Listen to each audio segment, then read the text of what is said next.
Hey y'all, this is Alex from the Rim Review. The Rim Review is a page that offers in-depth player analysis and gives nuance to the way you watch basketball. In this series, we're going to be looking over every single prospect in the upcoming NBA draft. Some of which you may already know, however, there are going to be numerous hidden gems we explore in the coming weeks. In today's episode, we're going to cover the 6'11 forward from Florida State, Boba Miller. When looking at Miller's game offensively, there are not many strengths that jump off the charts. Of those strengths, the first one I would say would be his cutting, which he does at an elite level at 1.53 points per possession. And his other strength, which is really why he has a chance of making the NBA, is simply his size and athleticism. As a 6'11 forward that's still very raw, a lot of scouts believe that they can develop Miller. However, there aren't many skills that are polished and kind of showcased on the court yet. When looking at Miller's game offensively, there are a lot of weaknesses. The first of which is his ability to protect the basketball, where Miller only has a .94 assist to turnover ratio. Next, he really struggles finishing through contact. Miller does not have much muscle to his frame, and he really struggles playing off of two and gaining the balance to finish around tough defenders. Next, Miller really struggles when it comes to attacking closeouts. He's not a great shooter, so oftentimes people will gap off of him, but Miller doesn't do the best job making decisions with those gaps, which is a big reason why he only shoots 29% on 2-point attempts in spot-up situations. Next, he's not a shooter, his release is slow, and he only shoots 30% from behind the arc on very minimal attempts.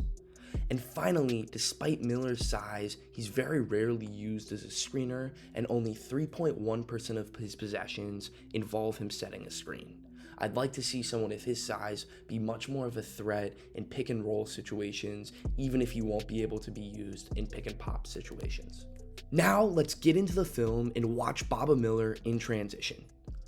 On this possession right here, Miller does a really good job calling for this outlet pass and pushing the ball coast to coast. He looks somewhat out of control with his handle, however, he has a nice 2-foot finish. On this possession, he gets the rebound, looks comfortable, and then uses his size to finish and gets over Clemson. Unfortunately, his handle is relatively loose, and more often than not, it leads to possessions like this.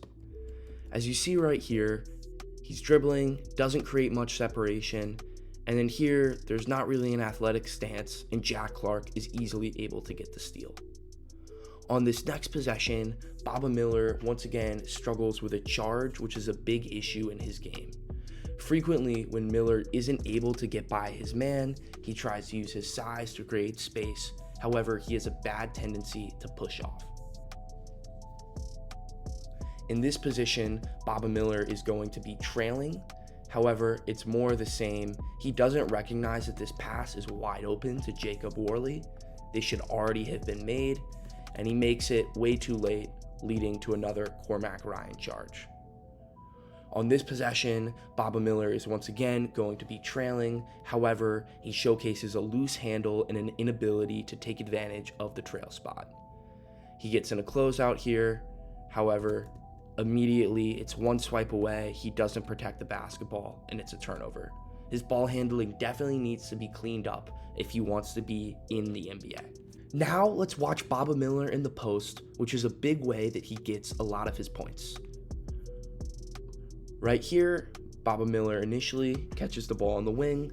However, he backs down Ryan Dunn and uses his length to have a nice shot. While the shot did look a little uncomfortable, this is typically how he gets his baskets. Right here, over Blake Henson, it's more of the same, and he goes into that post fade to get a shot. He's also showcased flashes of being able to pass out of the post, however, it's somewhat inconsistent. Right here, he's going to post up and have a really nice dump off pass to his teammate. Unfortunately, Boba Miller struggles with soft takes in the post, which happens a lot and is something he needs to work on. Right here, Miller initially picks up the basketball after just one bump from Harrison Ingram, and then he forces a shot up when he doesn't have to. There's 15 seconds on the shot clock. You don't have to take that. Right here, it's another awkward look for Miller, and he struggles with physicality. Harrison Ingram does a good job guarding him with his chest, and Miller forces up just honestly an uncomfortable looking shot. Now let's watch a few of the possessions where he was used as a screener. Right here, Florida State is going to run a double drag action, which is when two guys set screens, Boba Miller being the second screener. Miller's going to pop after the second screen and do a really good job driving downhill and using his length to score. Unfortunately for Miller, more often than not after he pops, it leads to softer drives. On this possession, Miller's going to drive, however, look how early he's picking up the basketball. He's very clearly uncomfortable with his handle, and it leads to a horrible shot. When it comes to him shooting in pick and pop situations, it's really not the best thing to watch, as right here, he showcases a slow release. He sets the screen here, pops, and just can't get the shot to fall. Once again, he doesn't shoot a lot, and he doesn't shoot at a high clip. On this possession, Florida State is going to go back to the double drag. However, they're actually going to have Boba Miller go under the screen here, so he can become a little more open for the three. But as you see, it just looks uncomfortable and it doesn't go in. On this possession, Boba Miller is going to be in a dribble handoff situation right here. However, Miller decides to keep the handoff, which leaves Jaden Zachary of Boston College very confused, and Miller is able to have a nice 2-foot finish. On this possession, Boba Miller once again does a really good job operating in a dribble handoff situation where he chooses to keep and has a nice dump off. While these plays both look simple, it is a flash of something he does operate at a relatively decent level. Now let's watch a couple possessions of Boba Miller cutting, which is something that he does at a very high level. On this possession against Duke, Boba Miller is going to initially bump back to the corner. However, as this screen occurs, all of the Duke defenders are focused on these men right over here, which allows Miller to run and have a nice lob dunk.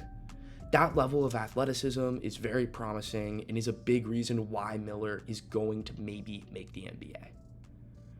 Right here, Miller does a really good job changing pace, which is good to see, after he sets this exit screen for Darren Green right here. And so the Duke defenders are focused on this guy because he's a really good shooter, which allows Miller to slip and then cut to the basket for a nice finish.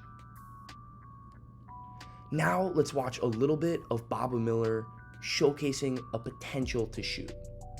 Right here, Miller is relocating to the corner. He doesn't look necessarily ready to shoot. However, he does a nice job lifting here and knocks down a three. On this possession, Boba Miller is going to showcase a little bit more of the same as he goes from one corner to the other.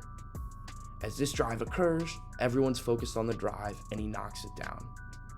Unfortunately, knocking down shots is just not something Miller does at a consistent enough level. Right here, Miller takes the three, however, he can't knock it down. On this possession, it's more of the same for Miller as he stands in the corner without being much of a threat to shoot. Right here, what I hate about this possession is how long he takes before he actually decides to let go of the basketball. He catches it here with 9 seconds on the shot clock and doesn't release it until about 7. It shouldn't take 2 seconds or 1.5 seconds to decide when you're gonna shoot, and I'd like to see better from Boba. On this possession, once again, Miller showcases really not being comfortable in his shot. He's gonna relocate here to the post and then pop back up to the wing with an open look. However, it doesn't fall. At the end of the day, Boba Miller simply is not a shooter. Now let's watch Boba Miller attacking closeouts, which is definitely a part of his game that could use some work. Right here, Boba Miller is standing in the corner with Mark Mitchell closing out. Unfortunately for Miller, he immediately predetermines that he's going to try to make this shuffle pass right here. He's not looking at the defense, and because Ryan Young is in front of him, he's not looking at Jared McCain, who's already coming here. Boba Miller could potentially jump stop and have a skip pass to the corner, or if he was a little more crafty, could maybe try to get back Ryan Young himself. Unfortunately, he predetermines a shuffle pass, and it's a turnover. On this possession, Boba Miller once again struggles attacking closeouts.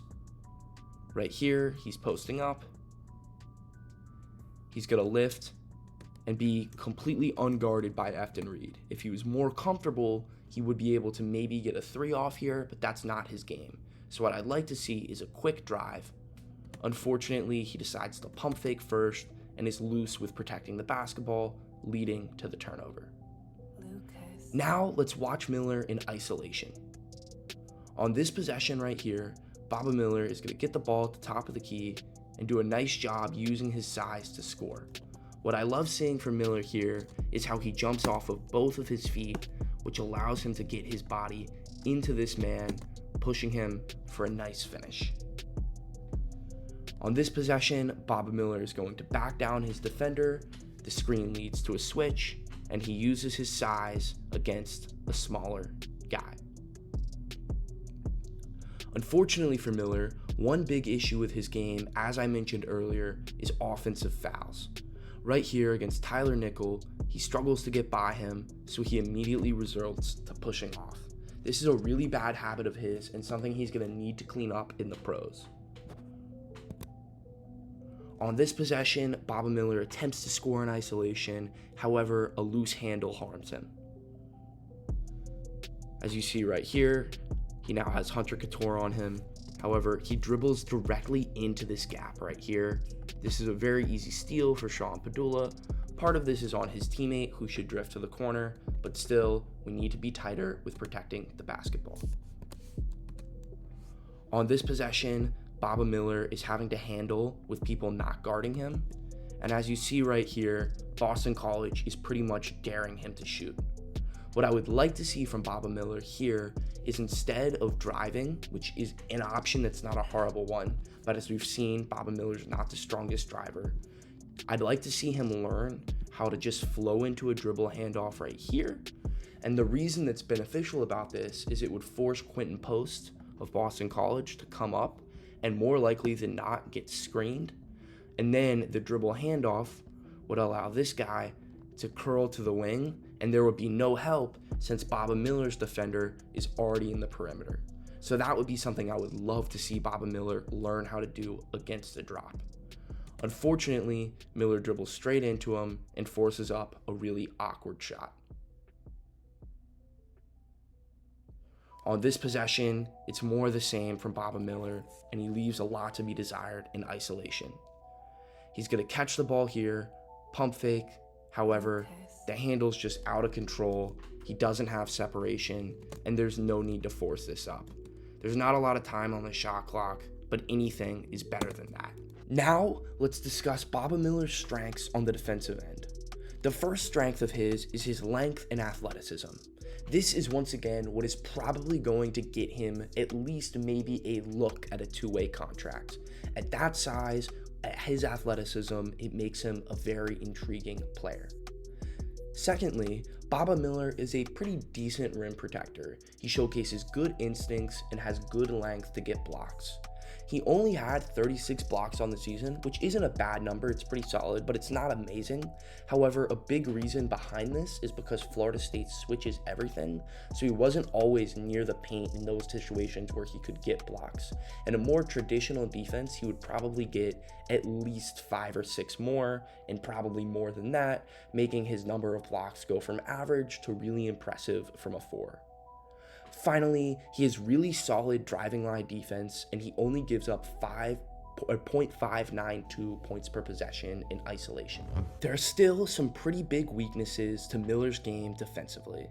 The first of which is he at times will get beat by quicker guards, which is a little unfortunate because it's something I would have expected him to be a little better at, considering how much Florida State switches. Next, he's very jumpy on closeouts, so he falls for a lot of pump fakes and sometimes will just not have the best footwork when closing out. Finally, his physicality is very inconsistent and it leaves a lot to be desired. There are stretches where it simply looks like Miller is taking the play off. Now, let's start off and watch some driving line defense from Boba Miller. On this possession right here, as you see, Florida State is switching frequently and Boba Miller switches on to a guard. Despite this, Miller does a decent job staying in front of him, and what's most important is he doesn't foul and remains vertical.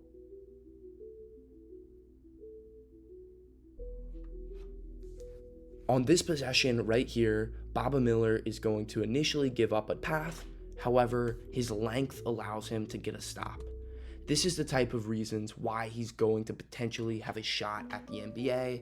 It's hard for guys with his size to not become pros. Right here against Reese Beekman, Boba Miller does a really good job staying in front of him and not falling for the double move, forcing a pass out. When Beekman gets the ball again, Miller's length bothers the three-point attempt, causing a miss. Right here, Boba Miller is actually going to be in a situation where he once again switches due to a pick and roll. As this switch occurs, Boba Miller picks up Elliot Kadu, however, he does a nice job staying in front of him, and once again, his length is able to protect the basket. On this possession, Boba Miller is once again in a driving line situation. However, he showcases some issues that he has to work on with physicality. As you see right here, he gets bumped by the guard and kind of goes flying by a little bit. I don't like seeing how he completely has to turn his back to recover simply by getting pushed. I'd like to see him be a little bit more physical, especially against a smaller man. On this possession, it's more the same for Miller, and right here, he gets completely pushed out. Look at that, and then it's a goaltending at the rim. On this possession, Miller is trying to attempt to go against Jeremy Roach of Duke. Initially, it looks good and he's being aggressive swiping at the basketball. However, Roach changes pace and blows by him. On this possession, it's more the same for Miller when he has to go against the guard. He's guarding Bensley Joseph from Miami, who's able to change pace, and I hate to see this. I know that Joseph has you beat, but you never want to see this look when the ball is still in play. He's not making an attempt, he's not engaged, and it overall just isn't good to look at.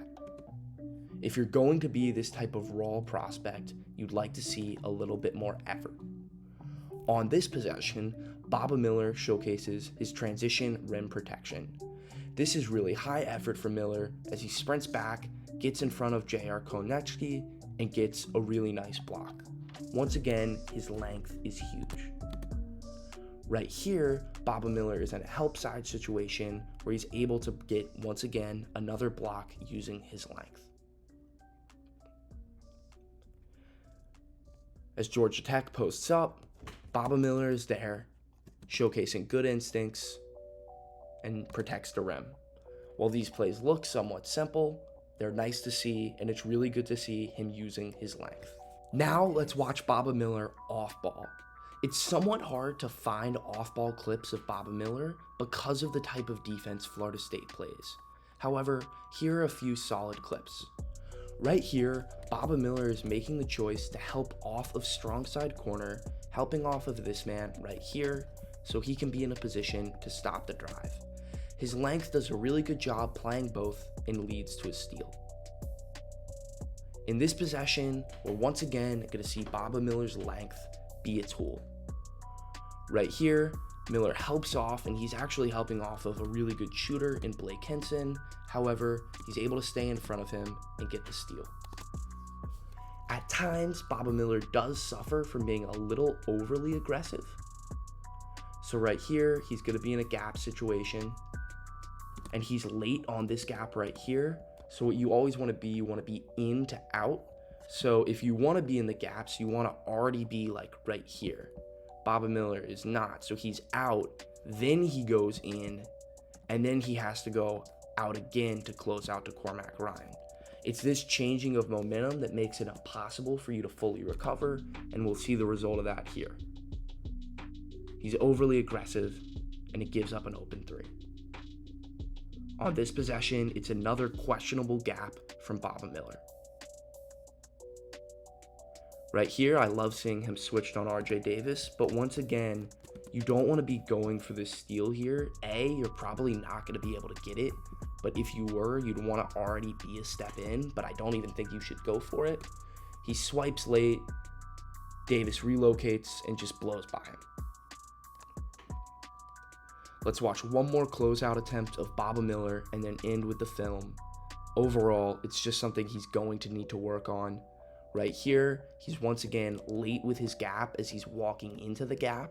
When Zach Austin of Pittsburgh is driving here, I'd like to see Boba Miller already there and then close out. Boba Miller walks there, is late, and is overly jumpy, leaving to a Carlton Carrington easy jump shot. There is a lot to consider when you're evaluating Boba Miller as a prospect. If Boba Miller were to be in a scenario where he could hit his ceiling, there are a couple of things that would have to happen. The first of which is he would have to become at least an average jump shooter.